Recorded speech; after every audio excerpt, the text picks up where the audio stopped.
Welcome to the Intelligent Investing Podcast, where modern portfolio theory can suck it. A student of the School of Graham and Doddsville and a clergy member of the Church of Warren Buffett. Here's your host, Eric Schleien. Hi, this is Eric Schleien. You are listening to the Intelligent Investing Podcast. Today we have on DTEJD 1997. Of course, that's not his real name, just a pseudonym. He prefers to be private. But DTEJD, welcome back to the show. Well, thank you, Eric. It's wonderful to be back. Thank you for having me on. I appreciate it. No, absolutely. It's always interesting with all the weird kinds of investments that you look at. So it's right up my alley, and I hope it's right up the listeners' alleys too. So far your episodes get lots of downloads. So we'll hope to keep it that way. Yeah, wonderful. Go ahead. Glad I'm sorry. to hear that. Yeah, I'm hey, me too. So I wanted to talk about real estate investing in Detroit. You know a thing or two about that. I know a little bit about it, and I'm desperately trying to learn more.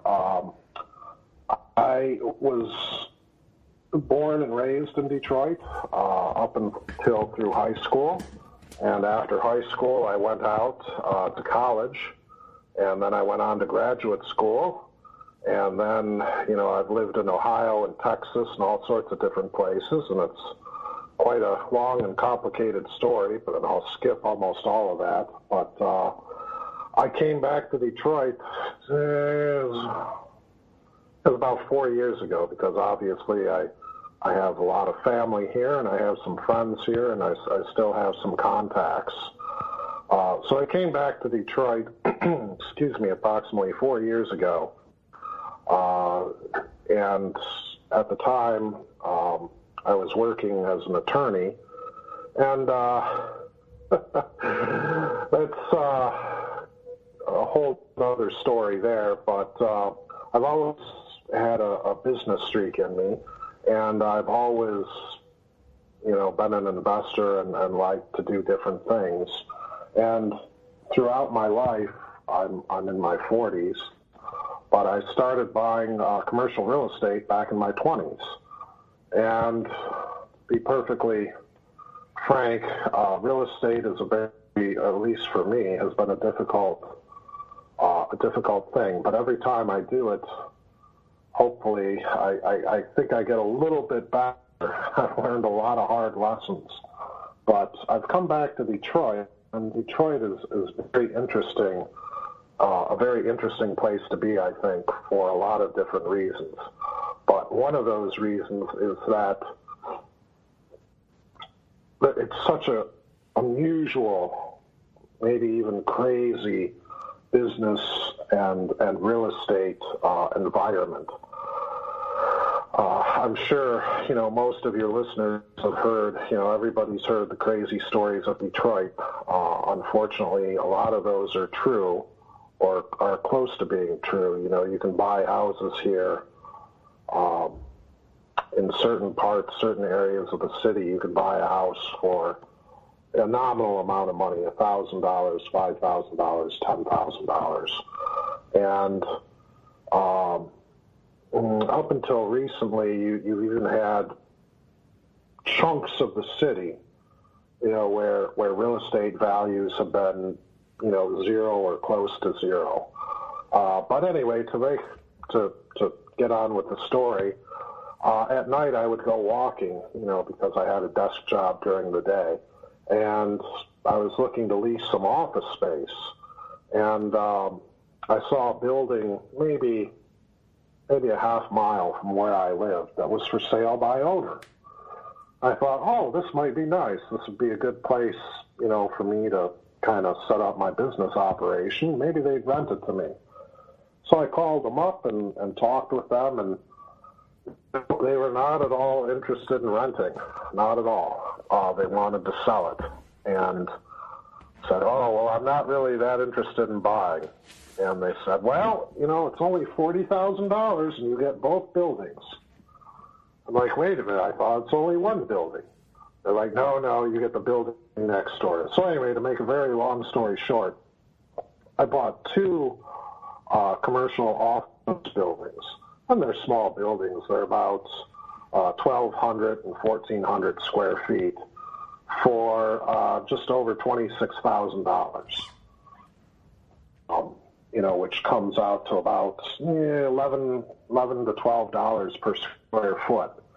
And the bill. Some people may be thinking, "Aha! Well, surely there's a problem with them. Maybe there's not a floor, maybe there's not a roof." But sure enough, they have all four walls, a roof and a floor, and air conditioning, and plumbing, and electrical system, and lighting, and the buildings are and they're not even in the city of Detroit. So the crazy thing is you can buy real estate here in Detroit and even around Detroit for less, well less than what you could rent it for on the coasts, sometimes, or even in Texas. When you can buy and I asked them, is there a tax lien? Is there ancient Indian burial ground underneath it? Are you storing, radioactive waste? It's no. And what it was is the family was involved in accounting, and they had owned the buildings for, a little over 40 years, and the father had passed away, and the widow just simply wanted to sell, and she wanted to move down to Florida and just be done with it. So one of the things that's going on in and around Detroit is there's a large generational shift. And obviously that's going on in other places too. But in some communities and neighborhoods in Detroit, it's quite pronounced. The demographics are turning over. People are getting older, and they want to sell. So you'll have these market inefficiencies because the building next door to these buildings was listed for sale at $185,000. And I asked the sellers of the building. I said, well, how come the neighbors is asking so much more than what you're asking? They said, well, the building's a little bit bigger, it's a little bit nicer, but what it boils down to is one person is very serious about selling, and the other person, not so much. So what I've come to find out, Eric, is that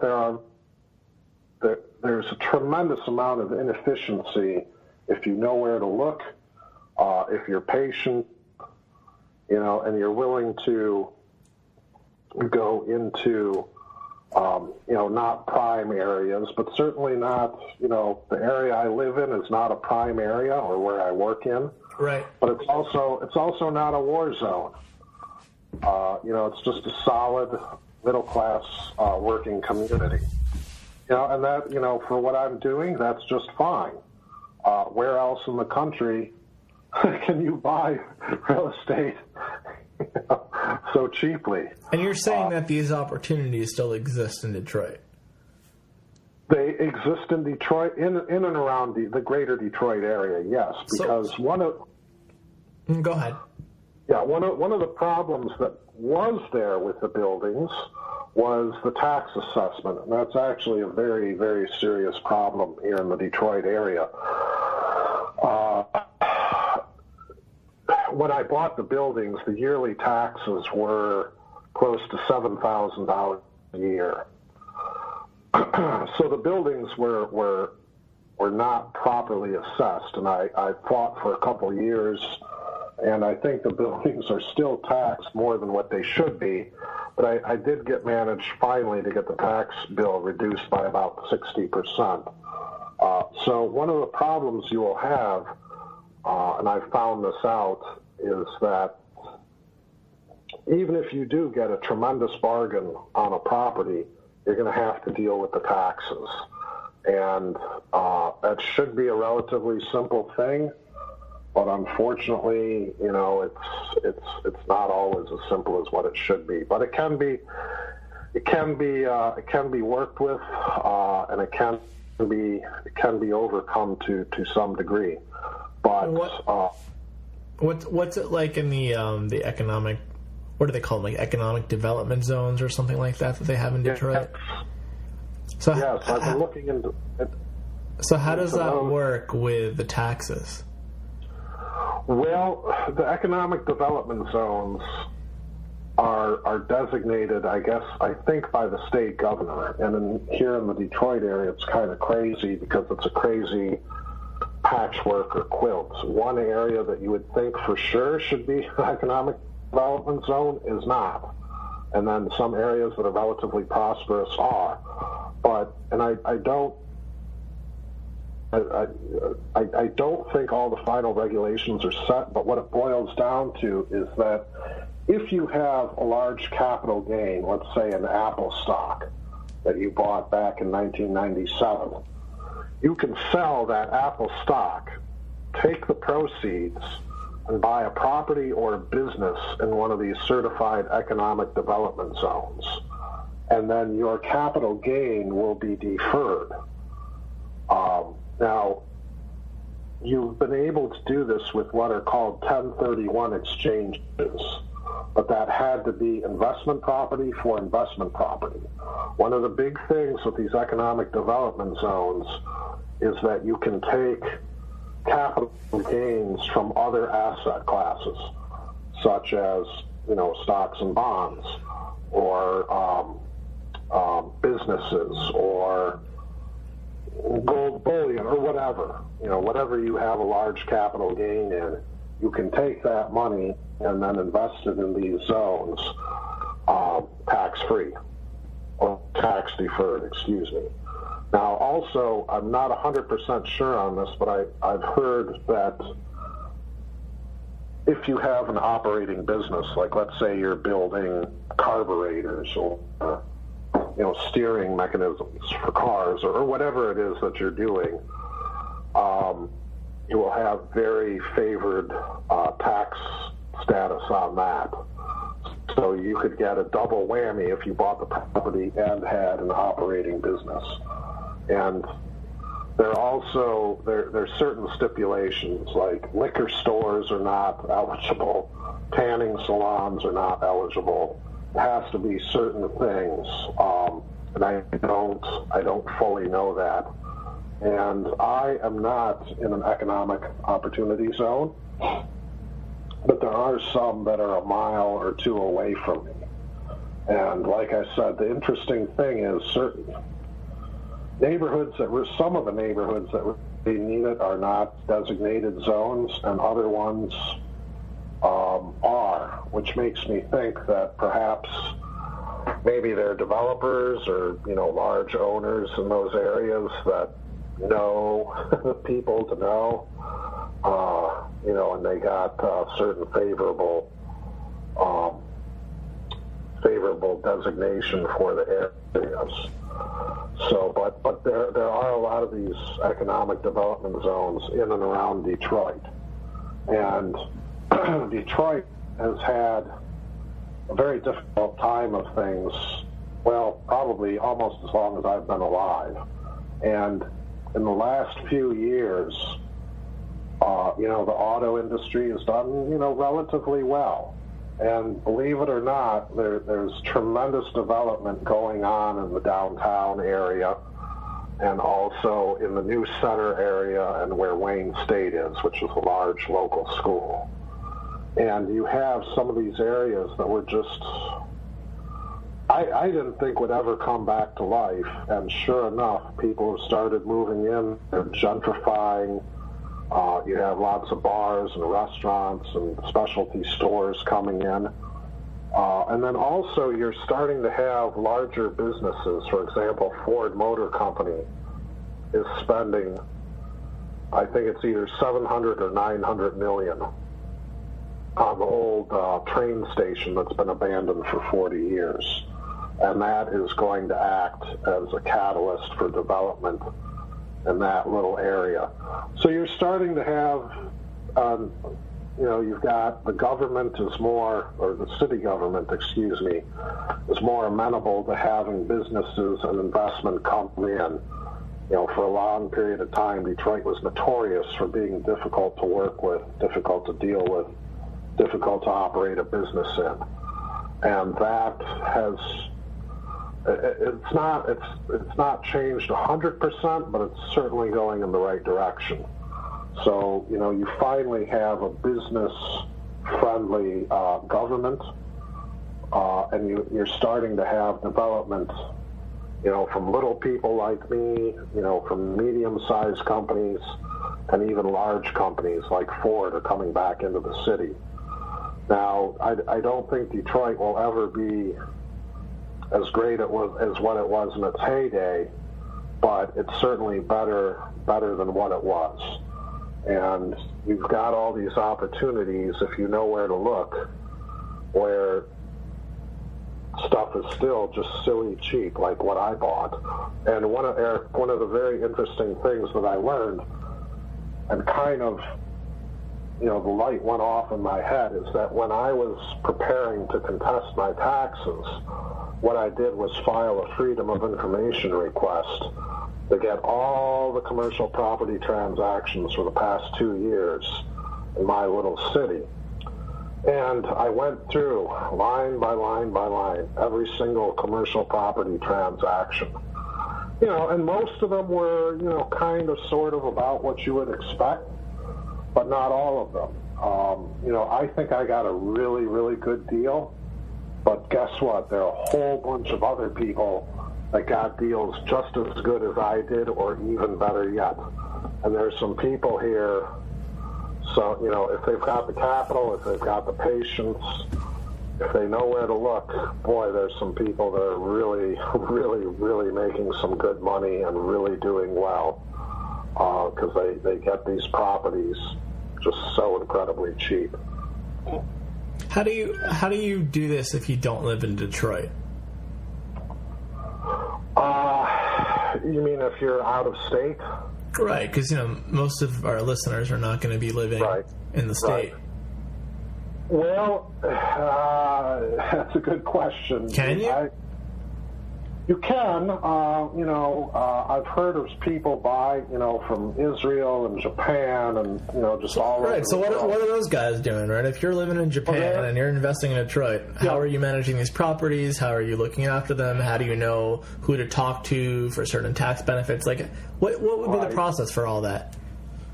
Well, if I were going to do it, what I would do is partner with somebody that, is a local operator that actually is doing it. Like a property management company you're talking about? Well, maybe. You've got to be careful with property management companies because managing properties in Detroit can be a very difficult thing. I'm talking about primarily residential housing, and I think a lot of people get burned with that.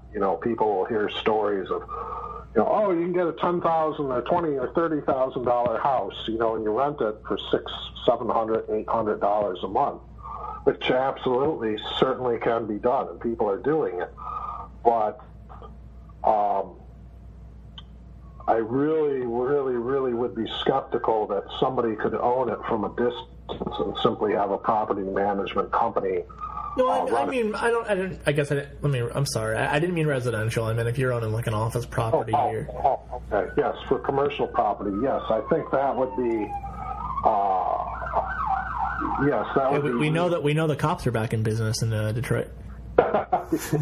Wasn't there a time where like the ambulances weren't even like working or something? Like nothing was getting funded? Well, I don't think it ever quite got to the point where nothing was working, but you used to hear stories like this is like, I don't know, 5 or 6 years ago, where you would hear stories of like this town in Michigan, there's no ambulance service going on. Like, well, I swear I remember articles like that. Am I just fucking making this shit up, or that I feel like there's something to that, right? It may have been with Flint or perhaps some maybe of the cities. They were all dying of like water poisoning or some shit. Yeah, well, that was a very unfortunate. That's a crazy thing happened up in Flint, where when the city went bankrupt, they were buying water from Detroit, and believe it or not, Detroit, or the Detroit metro area, Detroit Water Authority, has some of the very best water in the world because we're at the nexus of several different Great Lakes. We have Lake St. Clair, Lake Erie, Lake Huron. And to make a very long story short, Flint stopped getting water from the Detroit Water Authority, which pulls it out of the Great Lakes, and they started pulling it out of the Flint River. You know, nothing could possibly go wrong with that. And then didn't the mayor of Flint start diverting the water crisis money to like their own PAC or something like that? Wasn't that like a thing too? That could be. I can't say for sure, but one of the crazy things is that in order to save like $3,000 a month, they stopped buying a certain chemical that they would put in there to. I don't know the full chemistry of it, but what it would do is it would, I think, lower the pH balance of the water so that it would go easier on the pipes. So for not spending the $3,000, the water became slightly more acidic and ate away some of the pipe. And you know, these may not be the exact technical terms, but the water was rougher than what it was, you know, coming out of the Flint River. It was harsher water than what was coming out of the Great Lakes.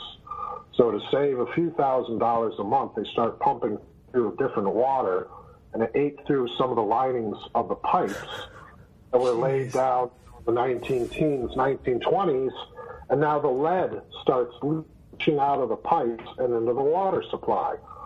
So tragically, you know, you've got lead poisoning. Is that so? That's how it happened. Yes, Jesus. That's my understanding. And yeah, and had Flint not gone bankrupt, had Flint not tried to save literally like $3,000 a month, this never would have happened. But it did, and now they've spent I don't know how many tons or hundreds of millions of dollars reworking the plumbing and the water system up in Flint. And, you know, not to sound like a jackass or callous, but I really have to question the wisdom of spending all that money to rehab the water system in Flint, because at the end of the day, what do you have? You still have, you know, Flint is Flint. And really, if I were living in Flint, I probably would be looking to get out, because as difficult as things are in Detroit, Flint is way worse. I mean, way worse. I mean, way. Do you think there's a real estate opportunity in Flint, or is that? There may be, but I am not aware of it. Okay. And Flint is just crazy town. So what I would have done, you know, if I were king of the world, yeah, instead of spending that money on the Flint water supply, I'd have said to the people that were negative, and not everybody in Flint had poisoned water, but a good chunk of them, say, okay, instead of spending the money fixing the pipes, why don't I give you money and help you relocate to Houston or to Las Vegas or to Los Angeles or Miami? But the problem with that is no politician wants to spend money to take away their tax base, right? Right. Right. The lose population. But in the end result, but the end result would have been so much better for the people. But there's no incentive to do that. Like, I'm just going to pay money. I'm going to spend money to not get future tax revenue. Huh. Yeah. Well, but when you look at the amount of money that is and was being spent. No, I get what you're saying, but you know just as well as I do that incentives matter. And when incentives are misaligned with common sense, it's the incentives that went out usually. Unfortunately. But you know, Flint was the original headquarters of General Motors way back when. And Flint used to be, I'm talking like in the 30s and 40s and 50s, an incredible industrial city. And Flint has been hit hard, as hard as it may be to imagine, as bad as Detroit got it, Flint got it even worse. Yeah. I mean, I was in Detroit. It was, I think, it was a few years ago, maybe 2 or 3 years ago. I was actually looking at real estate. There was some interesting situations though. I remember this one. So this was there was a few buildings I looked at. I remember one particular building. It was a residential, like apartment complex, and I think it was something like the building was like $1 million, and it was yielding rental income of like $100,000 a year. And if you were to just build that building on your own, it would have cost you like $3 or $4 million. Oh yeah. And there's a project that I think I'm going to be working on next that is arguably one of the nicer buildings in my little city. You know, the assessed tax value is $750,000. Yeah. And the building is relatively new. It was either built in 1999 or 2000. And the owners are asking $300,000. And it's a beautiful brick building set back from the road on an 1.5 acre wooded lot with a huge parking, you know, and they probably, and I give them this, they probably spent, you know, $650,000, $750,000, maybe $800,000 building it. Yeah. But the market conditions, you can buy property for so much less than the replacement cost. So would you say apartment, if you're not living in Detroit though, even an apartment complex is going to be difficult? I mean, or would you not rely on a property manager for that? I probably, to be perfectly frank with you, would stay away from residential because you have a different set of laws for residential people. You have to go through an eviction, and you have different regulations and so on. Are those laws pretty? Do they favor tenants pretty heavily with that? Generally, yeah. Generally, okay. Yes. Not 100%. So if you were to pick a real estate asset class or classes that you would start, generally combing through commercial. Okay. Commercial, absolutely. Now, if you're, and that's doubly so for absentee or owners outside of the metro area. It makes sense. Yeah. And then, then what would you do in terms of, finding a reputable property manager for those locations? Well, what I would do is, number one, I would look to see how long they've been in business. You have a lot of companies now coming in that have little to no experience. There's hot money flowing into certain neighborhoods and certain areas around here. Heck, they're even getting together tour buses and taking investors on tours. And I'm thinking, well, that's kind of an interesting idea, but to get the, you're not going to get the real deals from being on a tour. No. I cringe you even saying that. Yeah, so number one, I would look to see how long they've been in business. But you know what that reminds me of? When you said people touring to look at investment properties, it reminds me of what are those, like, vacation rental companies? You know what I'm talking about? Oh my God. Yeah, timeshares. Or even like those guys that do like stock trading seminars and shit like that. Oh, fuck. Yes. I saw a commercial. This was like a week or two ago, and I've seen it twice now. And every time I see it, I'm thinking to myself, how can this be? How could someone air this on TV? So it's a woman, and she has some trading strategy, and she says, if you've been following my trading strategy, I've done triple-digit annualized returns for like the last X amount of years. So you can do that too. Which, of course, if you do the numbers on, like $100 compounded at like 200% a year, you become a billionaire pretty quickly. So if that woman's really doing 200% a year, she's not giving away free books and probably selling some webinar to upcharge you. She's some multi-billionaire not doing TV commercials. Exactly. And the other thing too is, I get these That was on CN. That's a commercial on CNBC. Absolutely. That's like we've got commercial. Yeah, we've got commercials here in Detroit. Get rich quick in real estate using leverage, and anybody can do it. And turnkey system, right? They always say turnkey. Absolutely. And there are a couple of guys. If anyone tells you to sell, they're going to sell you something, and it's easy and turnkey. Run the fuck the other way. Yes, exactly. And I love. Have you ever gone to like bizbuysell.com? I think I've heard of that. It's like if you're buying a small private business. I don't care to give away the website. Oh yeah, yeah.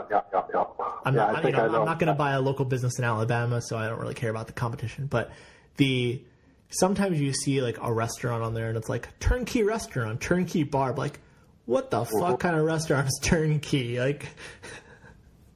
Yeah, there are some kind of sort of like that, but probably not that you're going to find on these different websites. And the other thing is, I get hundreds of emails per day, and a certain percentage of them are different brokers or promoters saying, "Hey, I've got property on east side of Detroit for $10,000." I didn't meet a good. When I was in Detroit, there was a few people I spent a few days out there, and each day I would spend time with like a different local company to kind of show me around and show me different buildings that were for sale. There was one. I'm not going to say the name, but there was one company. And what I really liked about them is that they often invested in the buildings alongside. There you go. Their interests were aligned, and they actually said, we're going to look like we're not going to rush a deal. Like sometimes, it takes a year and a half to find something, but when we find it, we hope you make a lot of money, so you'll keep using us. Yeah. And it was just working with this guy. Compared to some of these other guys, he was so knowledgeable. He had contacts on the ground. I think you really need to find someone like that if you want to invest in Detroit, or someone like you even. Perhaps, yes, but sorry, I don't need to get all these emails now.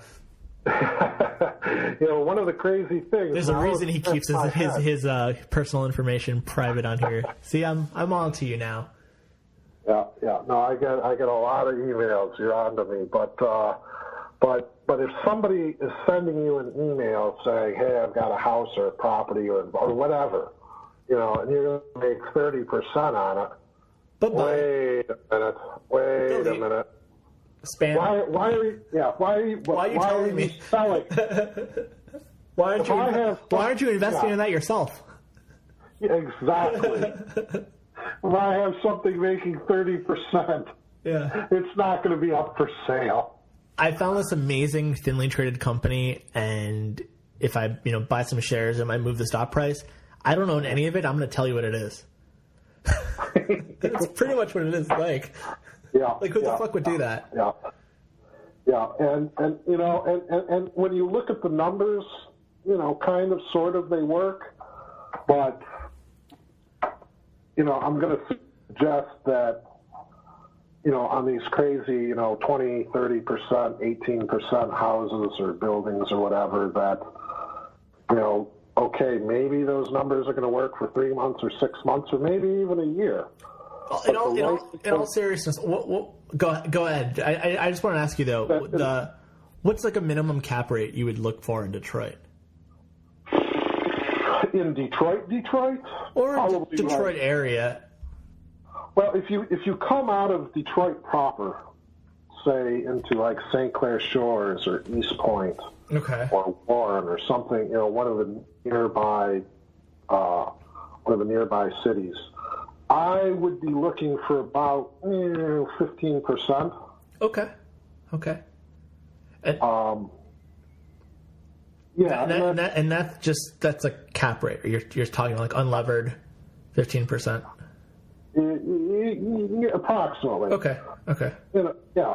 Now that gets a little bit more complicated because you could say like this one property that I'm looking at now, well, wait a minute, I'm going to get in there and I'm going to change its use a little bit. Yeah. And I'm going to make some changes, and, you know, I'm going to use some of the space in there for one of my projects or one of my businesses. Right. I did see, too, and it wasn't so much commercial, but so that apartment building that I was talking to you about, I wonder if commercial also has this.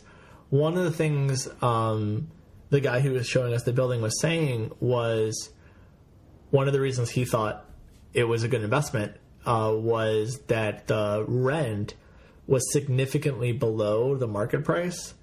And, you know, he was just saying, you know, we were discussing on the phone. He's like, you know, you could easily raise the rent even still below market price, but to here, and you'd still have, it was full occupancy too. It was amazing. Yes, and the crazy thing is that for such a long period of time, you know, rents have been going down in Detroit, but now, you know, now they're going up. And if you're in the right spot, and believe me, it's tricky, because one of the crazy things about Detroit, like when I was growing up, you know, I lived in a few different spots, but one of the areas I lived in, and if anybody knows Detroit, they'll know, you know, I lived in Indian Village, a beautiful, beautiful, incredible area. But quite literally, if you went 2 blocks the wrong way, boy, you better be good with your fists. It was a very rough, very, very rough environment.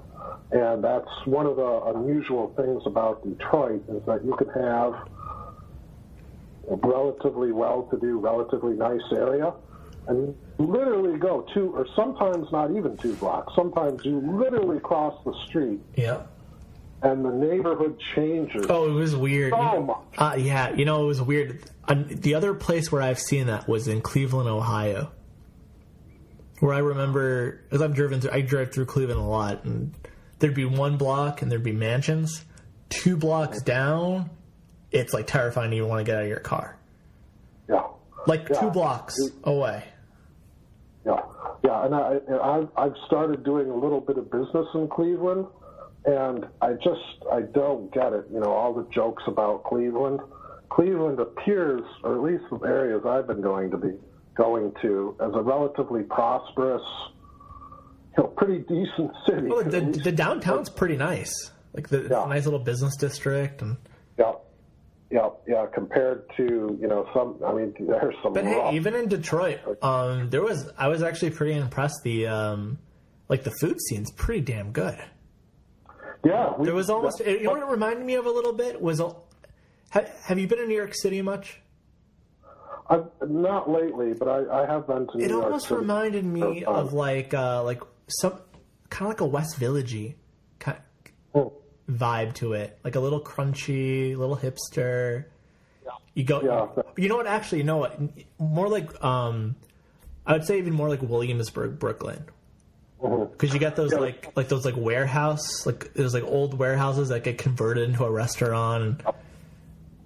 And, very industrial looking, and like the preservation of the industrial look was like a big thing there. It's kind of cool. Yeah, Detroit has got some incredible architecture. And you got the river too, the water with the architecture. I was going to say the architecture too, and Yeah, we've got incredible Art Deco. I think Detroit is the number 3 spot in the country for Art Deco. It was amazing, yeah. Yeah, the Fisher Building. I don't know if you've been in there, but that is just unrivaled. You know, back when the Fisher brothers built it in 1928, 29, just before the great crash, no expense was spared.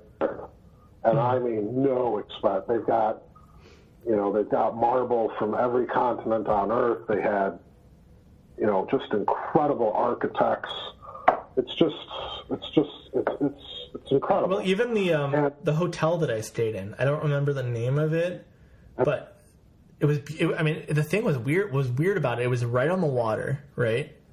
Okay. Beautiful building. But there was barely any people inside, and it was like $50 a night, something really cheap. And it was weird because, you know, you would expect like such a nice, and it was I think it was an old building, It was probably along Jefferson, probably very close to downtown, right? It was close to downtown, yeah, and it was right on the water. Yeah, that's another crazy thing about Detroit is that if this is the correct area, I grew up, I think, like 2 miles from there, is that there is a lot of abandoned property on the riverfront. Yeah. So when we would drive to the hotel, it was all these abandoned properties right on the water. So you got to imagine that, as you know, back then they were building a new stadium in that area, and there was new restaurants opening. You got to imagine that at some point, some of that stuff's got to come back, just because you have the geography for it to be a nice city. Yeah, you would. Yes, and in one respect, you're right. But let me throw back at you another figure here. Okay. Detroit has got an incredible, crazy history, and one of the things that I've learned is that what you will read, the history that's recorded in the books, is not quite always what is the truth or what had happened. Because believe it or not, at certain points in its history, Detroit had incredible housing shortages. This would have been like in the 19-teens, 1920s, and perhaps in the 1940s.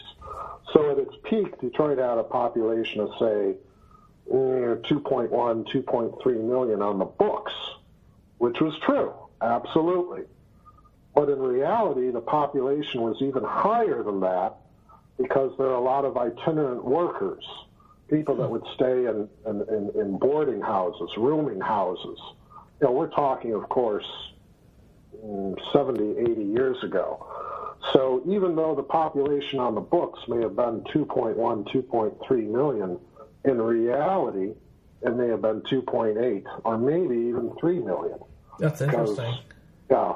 In terms of the geographic size, Detroit is also one of the largest cities in the country. I think I read somewhere that San Francisco, Manhattan, and Boston can all fit within the city limits of Detroit.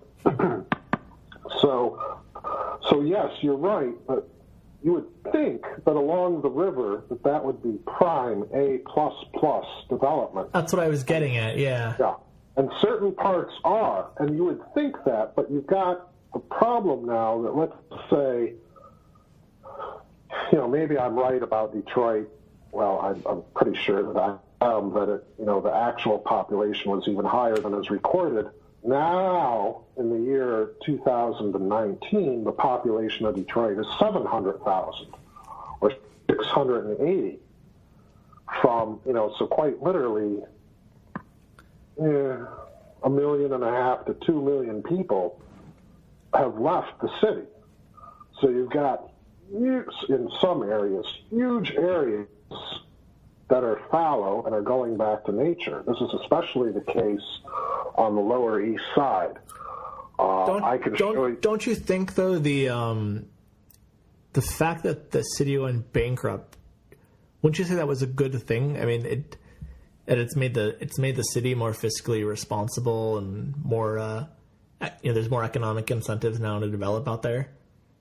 Well, perhaps, but I hate to see any city or any person or any company go bankrupt. But no, but I think sometimes it's for the good. Yeah. Oh, yeah. Sometimes it has to be done, and it had to be done. I mean, if you just imagine some of these crappy cities that never actually go bankrupt, and they always kind of figure out a way to just kind of keep going. That's not really a good outcome. No, absolutely, you're right. But speaking of bankruptcy of cities, there are going to be a whole lot more bankruptcies coming up, I guarantee you, because, for example, the city that I live and work in, their pension and post-retirement obligation. The craziest thing, I only learned that there's a little free newspaper that comes out once a week, and there's a certain restaurant that my dad loves to eat at, so I clip out the coupons for him. So I'm clipping out the coupons, and I see this story. It says, local cities' pension is underfunded by $75 million. I'm like, what? So you could almost see that as, it might have been Buffett talking about this. It was someone talking about this, that if you were looking at doing business in those cities, you'd have to look at an underfunded pension, almost like an up and coming tax that's going to happen, because they're going to need to get the money from somewhere, and it's going to come from the people. Well, is it, or are the retirees going to have to take a cut, or some combination of the two? Combination of both? But think about if we need to raise money to fund this pension as part of this negotiation, so we're going to increase the business tax, or we're going to increase the the local income tax, or whatever tax mechanisms that they use to at least close some of that gap. But it's not going to be pretty. It's going to be difficult, and I spoke with my city manager, which is kind of like the mayor, for 45 minutes after I saw this little story, because I was shocked, and that works out to about I think it's $2,600 for every man, woman, and child in the city in which I live. Yep. But Eric, the crazy thing is, and I'll give it to the city manager. He goes, we've got a problem, and we're probably going to go bankrupt at some point. But there are lots of other cities, even more prosperous, where even some of the Grosse Points have got problems with this, that their pensions and post-retire, and it's not just the pensions, it's the retirees' health care. Because number one, they don't have enough assets in the funds to begin with. Number two, the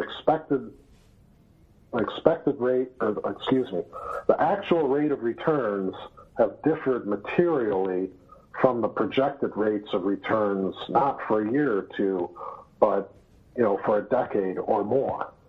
And then three, you've got inflation with drug prices and medical procedures and so on and so forth. That the end result is the retirees, they're going to take a hit. They're going to have to take a hit. Well, look, in Detroit, the retirees took a hit.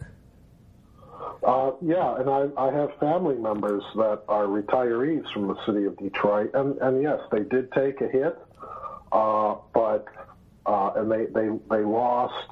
Yeah, I'm looking right now. It says Detroit ultimately shed $7 billion in debt, was able to restructure another $3 billion to put about $1.7 billion in improvements. And then in the end, the bankruptcy proceedings eliminated $7.8 billion in payments to retired workers, and the city got off the hook for $4.3 billion in unfunded healthcare obligations and future costs. Yes. So the retirees, they primarily took a hit, and they did take a hit in their pensions, but that was relatively small. That was primarily more in the health care, in that they lost, some of their benefits, and now their co-pays are significantly higher. They have a higher yearly deductible and so on and so forth. But all things considered, the Detroit retirees did not do, they took a hit, but it could have been worse.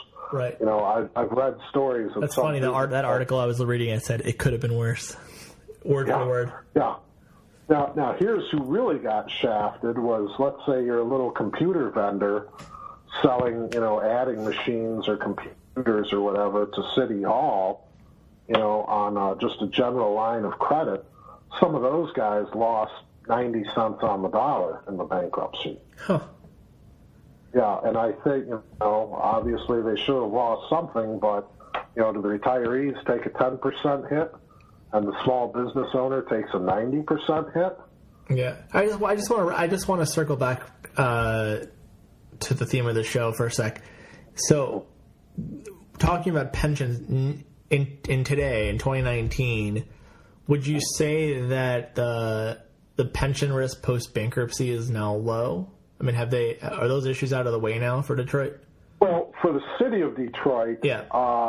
And I can't say this with 100% certainty because I don't follow it as closely as the city that I live in. You're not liable for any But numbers. Yeah, no, their financial situation is better than what it was. Yeah. And I think that's what I mean. That was my initial appeal to Detroit. Is okay. You have a post-bankrupt city. Things still seem relatively cheap. You talk about Detroit, people get kind of nervous and scared. Like I'm never going to invest in Detroit. Or I wouldn't until things are better. when you wait till things are rosy, then you've missed the opportunity. Exactly. Yes. And so it seems like things are going in the right direction. That was sort of my general sense.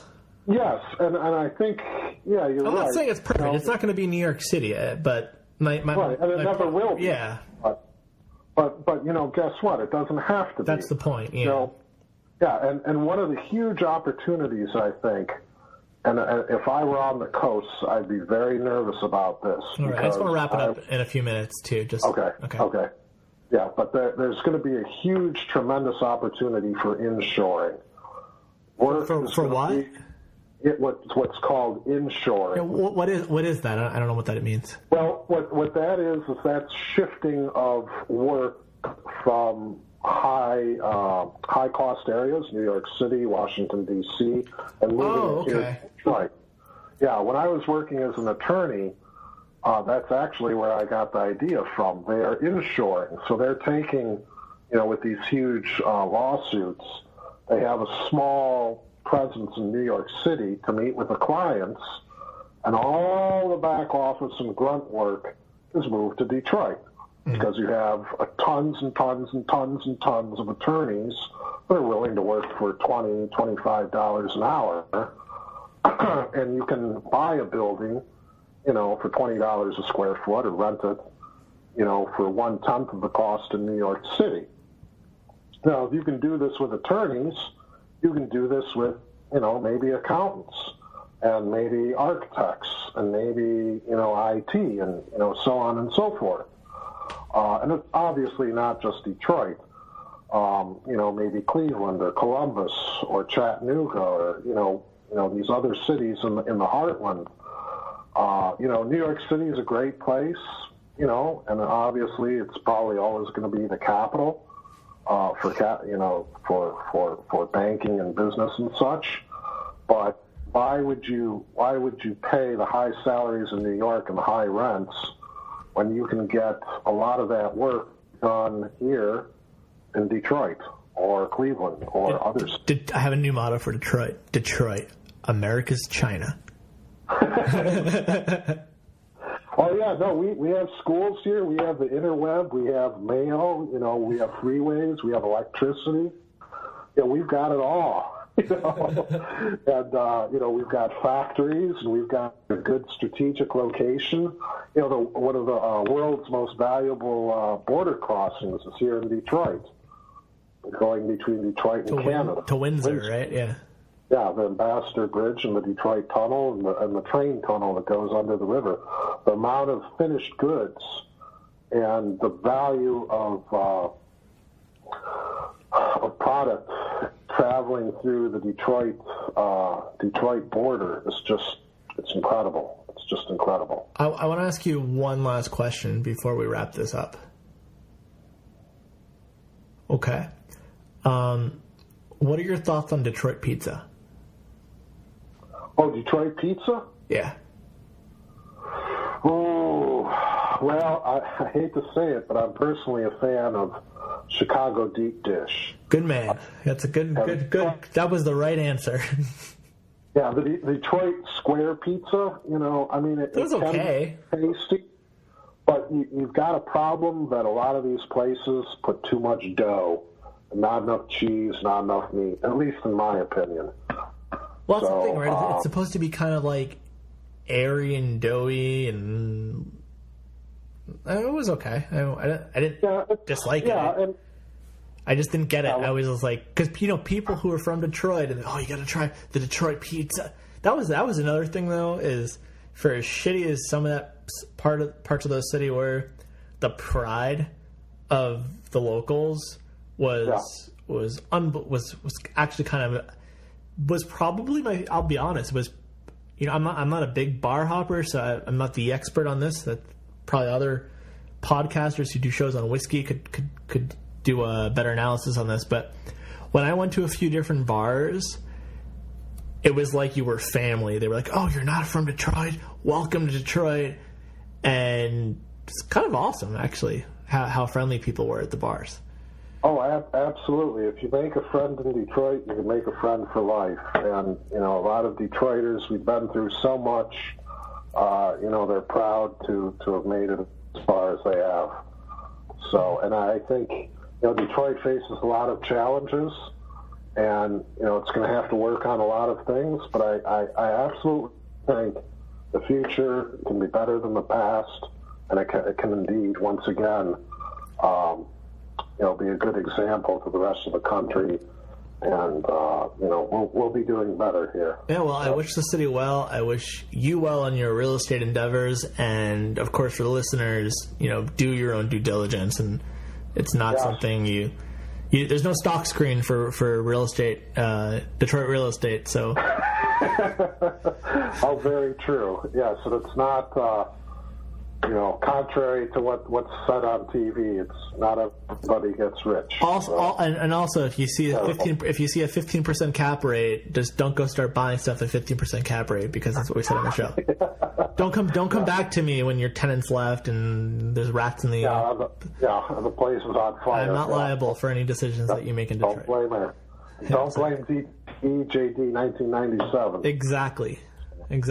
And on that note, I think we're gonna wrap up the show. It was a pleasure having you back on, and thank you, Eric. I'm sure we'll talk again soon. Yeah, maybe a year from now I'll have some more crazy stories and stuff to tell you. So thank you very much. If it's in Detroit, you probably will. Whether you can talk about them on the show, that's another story in and of itself. That's true too. Yeah. All right. Well, have a great rest of your night. Thank you, Eric. You too. Bye-bye. Bye. Thank you for listening to the Intelligent Investing Podcast with Eric Schleien. If you'd like to connect with Eric for questions, comments, feedback, ideas, or to inquire about being on the show, please contact Eric at intelligentinvesting@gmail.com. So, in the words of Charlie Munger, I have nothing to add.